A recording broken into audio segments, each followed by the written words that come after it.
हमारी personality full fledge हो जाती है। जब हम जेनिटल स्टेज में पहुंच जाते हैं, यानी प्यूबर्टी हेयर हमारे आ जाते हैं सारे के सारे, जहाँ जहाँ जवानी के बाल हैं। और जवानी के बाल अगर लेट आए हैं तो एफिमिनेसी यानी शाइनेस ज़्यादा रहेगी। अगर वो जवानी के बाल हमारे टाइम पर आ गए हैं तो हमारी पर्सनैलिटी बड़ी स्ट्रॉन्ग बन जाएगी। ख़ास तौर से हिस्टीरिया में भी उसने देखा था कि जो स्ट्रॉन्ग पर्सनैलिटी के लोग हैं वो मैस्मराइज नहीं होते, उनको हिप्नोटाइज करें तो हिप्नोटाइज नहीं होते। इसको हम और तरीके से भी देखते हैं कि जिसको हम कहते हैं ना, एंग्जाइटी जब बहुत ज़्यादा बढ़ जाती है, फ्रायड कहता है एंग्जाइटी जब कंट्रोल से ऊपर बढ़ जाती है तो वो कन्वर्शन हिस्टीरिया बन जाती है। औरतों में तो भूत आने लगता है, पर्सनैलिटी स्प्लिट हो जाती है, मैं फलाना हूँ, मैं पीर हूँ, ये हूँ। मैंने चूँकि भूतों पर काम किया है इसलिए मुझे पता है कि लेडीज़ के जो केसेस होते थे ऐसे जिसमें भूत आते थे, वो मेनली ऐसे थे जो एंग्जाइटी केसेस कन्वर्शन हिस्टीरिया में बदल गए थे। तो बजाय झाड़ा वाड़ा लगाने के, क्योंकि बहुत ज़्यादा रिप्रेशन जिन फैमिली में होती है, लड़कियां खड़े होकर के किसी पुरुष से बात भी नहीं कर सकती, सेक्सुअल रिप्रेशन बहुत ज़्यादा होता है। यानी जो बैकवर्ड फैमिली हैं, गांव की फैमिली हैं या कम एजुकेटेड फैमिली हैं, उनमें भूत प्रेत आते हैं औरतों पर।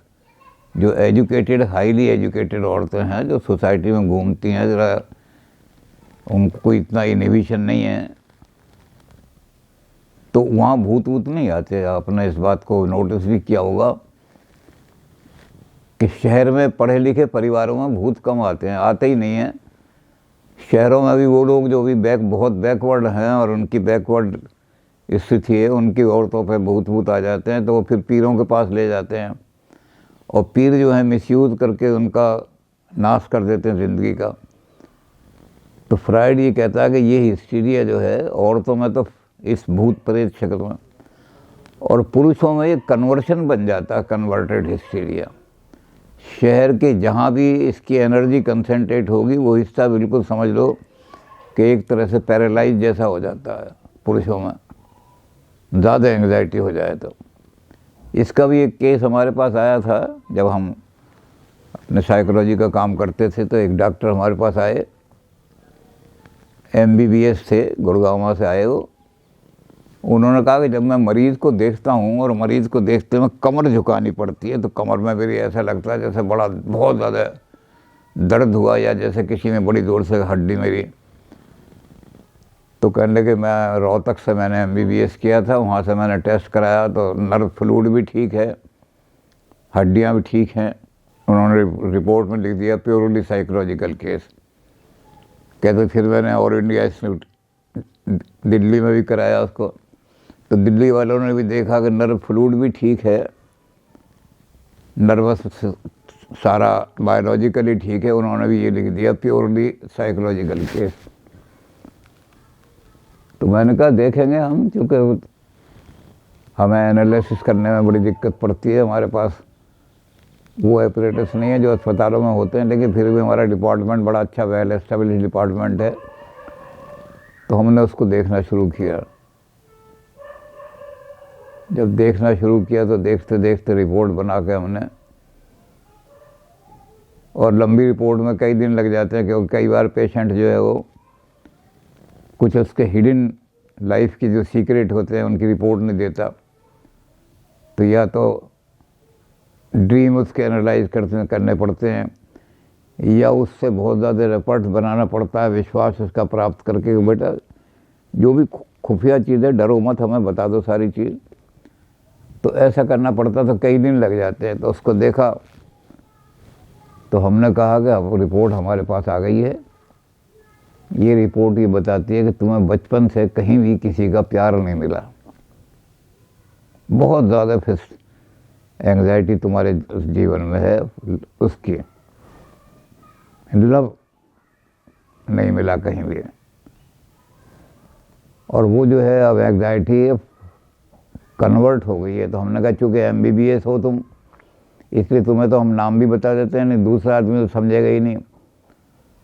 तो कहने लगा मैं साइकेट्री नहीं पढ़ी मैंने, लेकिन फिर बताओ। हमने कहा आपको कन्वर्शन हिस्टीरिया हो गया है। वो जो एंग्जाइटी की एनर्जी है वो सारी रीढ़ की हड्डी में आकर के इकट्ठी हो गई है। तो मैंने कहा इसलिए हम ठीक कर देंगे, आपको 15 दिन हमारे पास रुकना पड़ेगा, अपना दवाखाना बंद करके आओ। तो खैर जब वो उतरने लगा हमारी साइकोलॉजी डिपार्टमेंट से, तो हमने उसकी कमर पे हाथ रख करके जैसे बच्चे को थपथपाते हैं, हमने उसके हाथ रख कर कहा, हमने कहा रेस्ट अश्योर, आप बहुत जल्दी ठीक हो जाएंगे। तो जैसे ही गुड़गांव पहुंचा, उसने गुड़गांव से हमारे पास चिट्ठी लिखी, वो हमारे साइकोलॉजी डिपार्टमेंट में प्रिजर्व है चिट्ठी। उसने कहा कि जब आपने मेरी कमर पर हाथ रखा और हाथ फेरा तो मुझे ऐसा लगा जैसे कोई बिजली इलेक्ट्रिक करंट लगी है, और जब मैं नीचे पौड़ियों पर उतरा तो मेरी कमर में थोड़ा थोड़ा फ्लेक्सिबिलिटी आ गई, वो हार्डनेस नहीं, जो मैं झुकते में दर्द होता था, मैं झुक ही नहीं सकता था, बिल्कुल स्ट्रेट बैठ करके मरीज़ों को देखना पड़ता था। और मरीज़ भी कई बार सोचते थे कि डॉक्टर कैसे बिल्कुल ऐसे बैठा है जैसे 90 डिग्री का एंगल बनाए हुए। तो उसने कहा कि मेरा जब जन्म हुआ तो बहुत छोटा था, तब मेरी माँ की डेथ हो गई। मेरी सौतेली माँ जो आई वो शुरू से ही समझती थी कि इसे निकालो, मेरे अपने बच्चे होंगे, उन्हें पालूंगी। तो उसने बचपन से ही, मेरी बुआ मेरी चाची बताती हैं सारी, कि वो बचपन से ही बहुत समझती थी, इस तरह से जो करती थी। कहते उसके बाद जब मैं पढ़ने लगा लिखने लगा तो वो भी बहुत समझती थी बड़ी, उसके अपने बच्चे भी हो गए, सौतेले भाई मेरे। तो कहते मुझे फादर धीरे धीरे पढ़ाते रहे, मेरे चाचा ने मामा ने मुझे पढ़ाया भी। उसके बाद कहते मामा ने मुझे MBBS करा दिया, लेकिन मामी ने मुझे इतनी बुरी तरह ट्रीट किया, इतनी बुरी तरह ट्रीट किया कि मैं समझता था कि वे जानवरों की तरह ट्रीट कर रही है मेरी मामी। तो वहाँ भी उसको प्यार नहीं मिला। कहते उसके बाद मैं सोचता था कि अब भैया है बड़ा, एक ही भाई है मेरा। तो कहते भैया भाभी ने भी आकर के कोई मेरी तरफ ज़्यादा ध्यान नहीं दिया। तो सारी स्टोरी उसकी गई। तो हमने कहा इतना ज़्यादा कन्वर्शन हो गया, इतना कन्वर्शन हो गया है कि वो हिस्टीरिया में बदल गया है। तो जब वो यहाँ आया तो हमने कहा कि आप एक काम करना, 15 दिन रुका। 15 दिन हमने यहाँ अच्छी तरह, जी यहाँ रिश्तेदारी थी उसकी, उनको भी कहा कि डॉक्टर है, बहुत बढ़िया डॉक्टर है। लेकिन हमने उसको कहा, मैंने कहा आप बिल्कुल अब ठीक हो जाओगे, आपकी कमर उमर ठीक हो जाएगी, लेकिन आप एक काम करना, जब शादी हो अपनी, तो जैसे बनियों में कहा जाता है पैसे के हिसाब से बड़ी शादी, पैसा वैसा मत देखना। ये देखना कि जो औरत शादी के लिए मिले आपको, सेवा करने वाली हो, सांवली भी हो, थोड़ी गोरी ना भी हो, कुछ भी हो, लेकिन वो सेवा करने वाली मिल जाए आपको, तो आपकी परमानेंट बीमारी हो जाएगी, आपको साइकोलॉजिस्ट को किसी को दिखाने की ज़रूरत नहीं पड़ेगी। तो यही हुआ। अब वो MBBS था, शादी तो उसकी हो गई। बहू के में भी यही हुआ कि उसने अपने किसी से भी बात नहीं की। उसने कहा मैं अपनी मर्जी से अपना बहू छांटूंगा, मेरे साथ क्या आपने कोई बड़े उपकार थोड़ी किए हैं। तो बहू उसे ऐसी मिल गई सेवा करने वाली, जो हर चीज़ में उसको खाना भी खिलाए तो बड़े प्यार के साथ। और भी आज वो साउथ अफ्रीका में बहुत अच्छी प्रैक्टिस कर रहा है, बड़ा हेल्दी माइंड है उसका। तो जब एंग्जाइटी ज़्यादा बन जाती है, बहुत ज़्यादा हो जाती है, तो कन्वर्शन हिस्टीरिया बन जाती है। जैसे मैंने बताया कि औरतों में तो भूत भूत आने लगते हैं, पुरुषों में यह है कि शरीर का कोई अंग बेकार ऐसा हो जाता है जहाँ कि वो हिस्सा काम करना बंद सा कर देता है। काम भी करता रहे तो बड़ा